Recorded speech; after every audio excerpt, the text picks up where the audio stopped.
Hi there.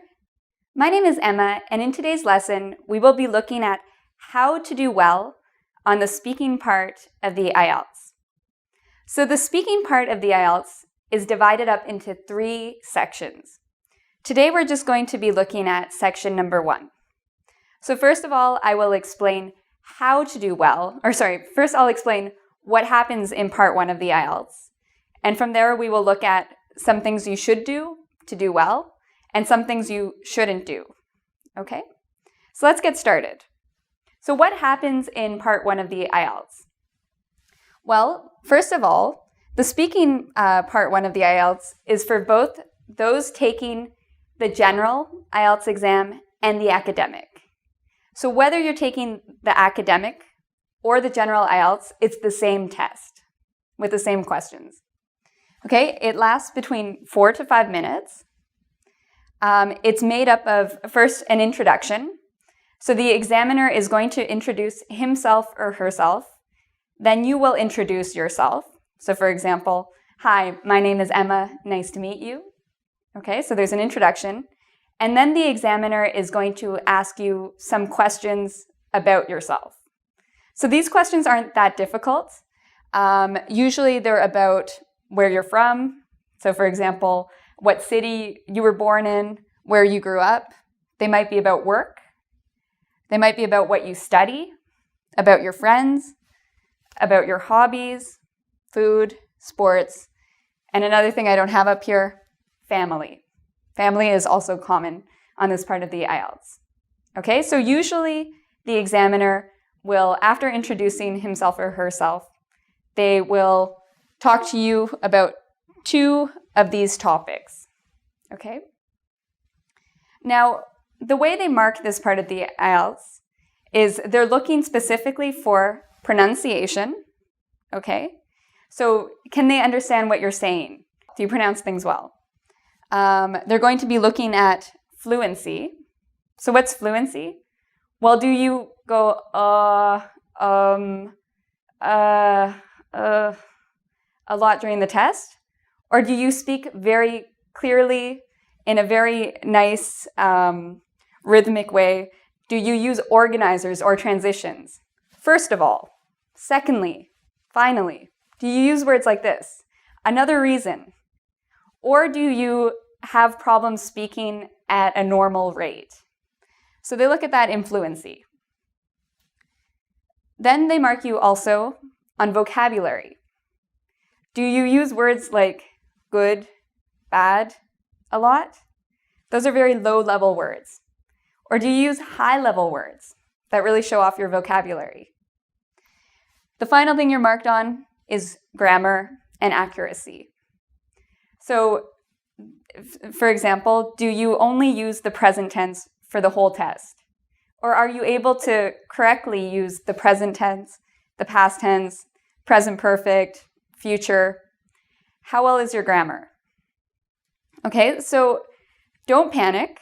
Maybe you're weak in grammar, maybe you make some mistakes in grammar, but you're marked equally on these 4 components.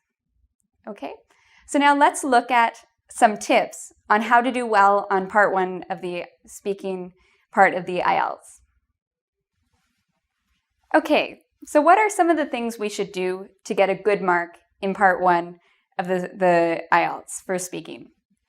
Well, we have a list here of do's. Okay, so this is things you want to do. So the first thing that's very important is when you first meet the examiner. Okay, if you're very nervous and you don't make eye contact and you look at the floor the whole time, you're not going to do well on the IELTS, even if your English is pretty good. So it's very important to present yourself with confidence. Okay, you want to go into that test and know you're going to do well. If you think you're going to do well, you're going to do a lot better. Okay, if you think you're going to do badly, you're probably going to do badly. So think you're going to do well and be confident. Okay, another important thing is be friendly. Okay, you want to smile. Body language is actually very important in the IELTS. You want to make eye contact. Okay, so don't look at your feet, don't look at your hands, look at the examiner. But you don't have to stare at them, okay? Just look at them when you talk. Another thing a lot of students forget is they don't act excited when they're answering questions. So what do I mean by this? Well, they talk with a monotone. So for example, do you like playing sports? This is a common question on the IELTS. A student might respond, I really like playing basketball. Basketball is a good sport. Okay, if the examiner hears that, you're probably not going to get a good mark. You should act excited about what you're saying, okay? Yes, I love sports. Basketball is my favorite. It's, I love watching basketball. It's a lot of fun to play. If you seem excited, you will do better, okay?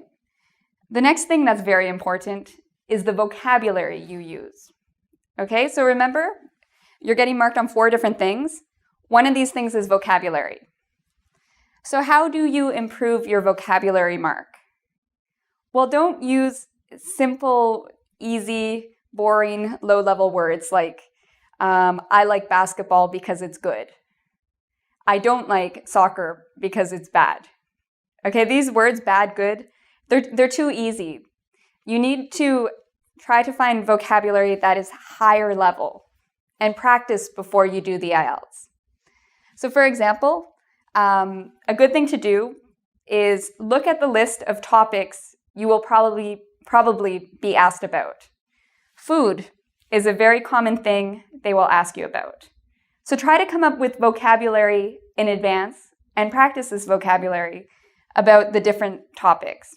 So for example, I know they may ask me a question about food. So I might learn some words that have to do with food. Maybe I don't know the word cuisine. Well, if they ask me a question about food, I can say, my favorite type of food, I love Indian cuisine. Okay, and there you go. They've just noticed you used a higher level word. Same with friends. A common word we use when we talk about friends. We talk about acquaintances. Okay, so this is another good word to use. So again, try to come up with vocabulary for each of the different topics and practice. Okay, now in this part of the IELTS, the examiner may ask you about what you like. Do you like to play sports? What hobbies do you like? What are your favorite foods? Now, one thing a lot of students do is they overuse I like. I like this. I like that. I like this. I like that. This is not going to help you with your vocabulary mark. So instead of using I like a lot, try something different. I enjoy playing basketball. I enjoy hanging out with my friends. I really love yoga. I really love bowling. Okay?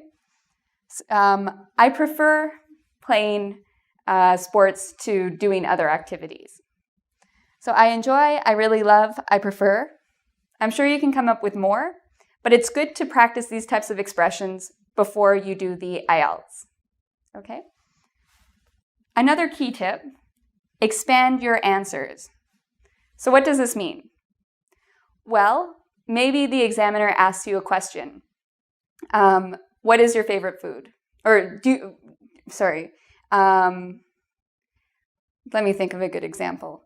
Do you like to play sports? Okay, the examiner might ask you that. Some students might just say no. And that's their answer. Do you like to play sports? Do you like to cook? No. Well, the examiner is not going to be able to judge your English if you answer questions yes or no. You have to give bigger, longer answers. So this is what I mean by expand. Don't just say yes or no. Even if you don't know what to say, make something up. So for example, a common question they ask, where are you from? Now I could just say, I'm from Toronto, or Toronto. This isn't going to help my IELTS mark. It's better if I expand this answer. I'm from Toronto. It's actually the biggest city in Canada. It's also considered one of the most multicultural cities in the world. I don't have to talk too long about Toronto. I don't want to say the whole history of Toronto. I don't want to keep talking and talking and talking. But I don't want a very short answer. So you need to find an answer that is not too short and not too long. You want something in the middle. Okay, so that's what I mean by expand. One way to expand your answers is by giving examples. So I asked this question earlier. What's your favorite food? Oh, I love Indian cuisine. How can I add to this? I can give examples. My favorite dish is palak paneer. It's made from spinach, a type of cheese they use in India, spices. We often eat it at my house.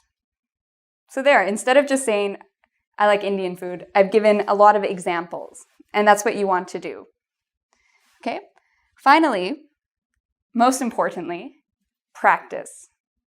Okay, so you know the types of questions you're going to get. A lot about what you do for work, what do you study, how many people are in your family, these types of questions. Now, it's important to practice your answers. Okay, practice with your friends, practice with a mirror, practice. It's very important that you practice answering these types of questions before you do the IELTS. Okay, so now let's look at some of the don'ts, some things you shouldn't do in the IELTS. Okay, so what are things you shouldn't do? Okay, so now we're going to look at a list of what you shouldn't do. So don'ts. Okay, don't do this. Don't speak with a monotone. So I already mentioned this. Don't speak where your voice is flat, okay? Don't speak like, I have a mother and a father.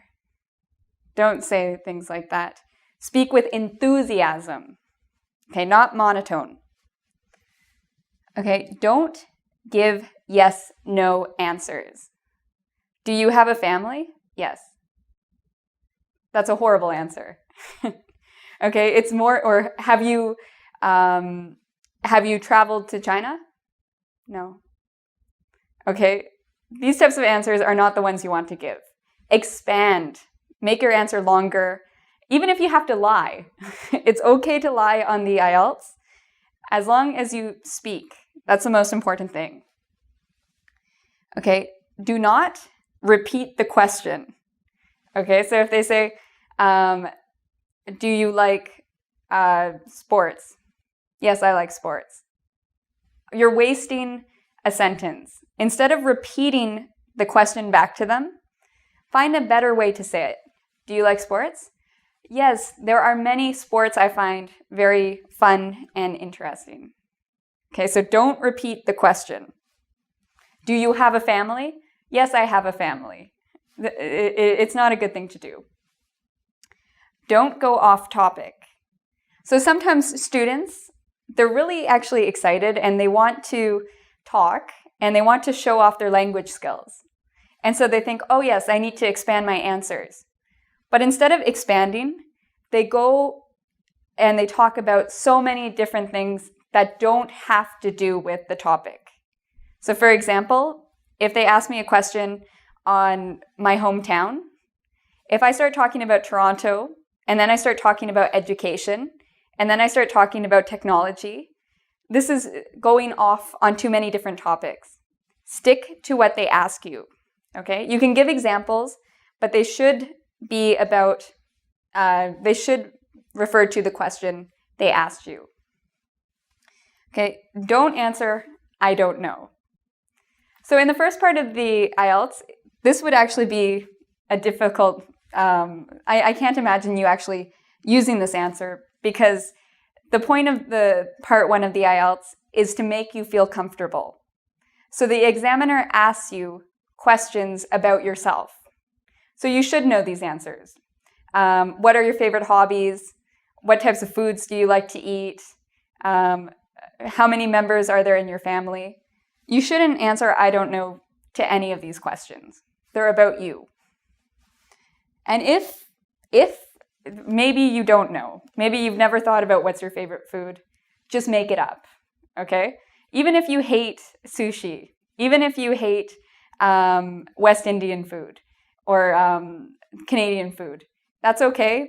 Just make it up. I love West Indian food. I love Canadian food. If you don't know, make up your answer. Don't speak too quickly and don't speak too slowly. Okay, so this is a little bit about fluency. What often happens with students is when they get nervous, they start to talk really, really, really fast. And they go a mile a minute. They just go so fast.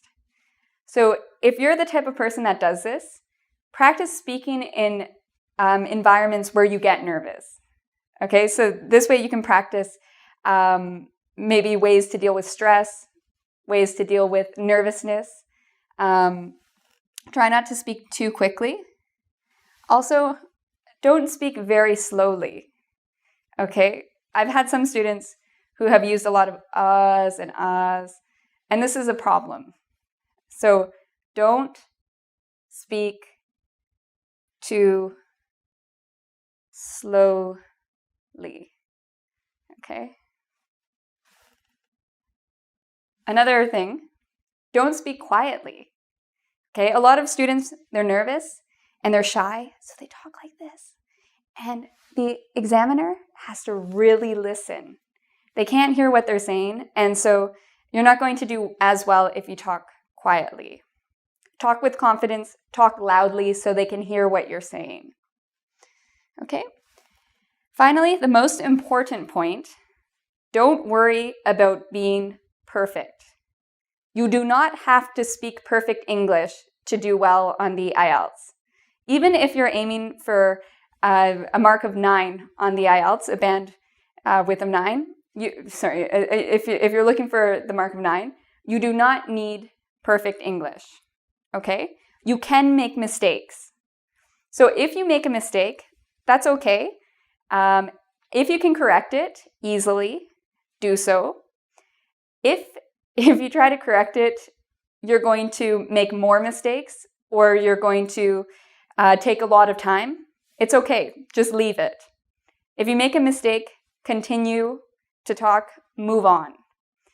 There's a chance that the examiner didn't even hear that mistake and they expect you to make mistakes. So if you make a mistake between using or the, if you make a mistake in terms of grammar, it's okay. Native speakers make mistakes too. People are used to hearing native speakers, ESL students make mistakes, so you do not have to be perfect. I can't say that enough. Don't worry about being perfect. Okay? So if you're wondering the types of questions you may see on the IELTS, and if you want to practice with a friend or even in front of the mirror, I strongly recommend you visit the website www.goodluckielts.com. On this website, there are more tips as well as practice questions for part 1 of the IELTS. And information too on the writing section, listening section, and reading section. Okay? So I also invite you to come do our quiz at www.ingvid.com, where you can practice some of these tips that we've talked about today. So until next time, take care.